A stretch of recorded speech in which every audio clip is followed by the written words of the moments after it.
traumatisme, c'est refoulé, donc on ne s'en souvient pas.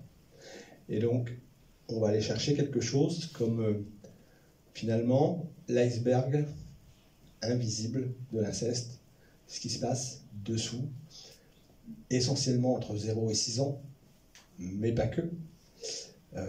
Ça va être parce que, on va dire que tant que c'est le premier traumatisme d'inceste, comme tout premier traumatisme, même le deuxième ou troisième répétition, mais quand c'est traumatique, c'est refoulé, et quand c'est refoulé, c'est définitivement refoulé. Ça ne reviendra jamais à la mémoire.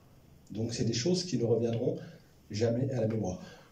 Ce qui est notre travail en psychanalyste, on travaille des traumas qu'on n'a jamais de mémoire. Hein. On les imagine, on les met sur des ressentis, les ressentis on les a. Mais la mémoire, on ne l'a jamais. C'est l'affaire des traumatismes. Donc on va aller sur quelque chose qui est... Il n'y a pas de plainte, il n'y a pas de livre, il n'y a pas d'information.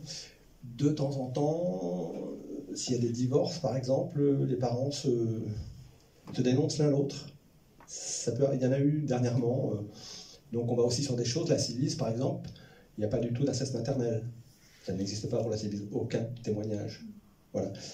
Si on a des choses de divorce, tout d'un coup, on peut avoir des parents qui s'accusent mutuellement, en tout cas, et là, on a vaguement quelque chose qui apparaît, ou dans des livres aussi, dans des films, voilà, des choses qui apparaissent un peu dessous, comme ça, imaginaires.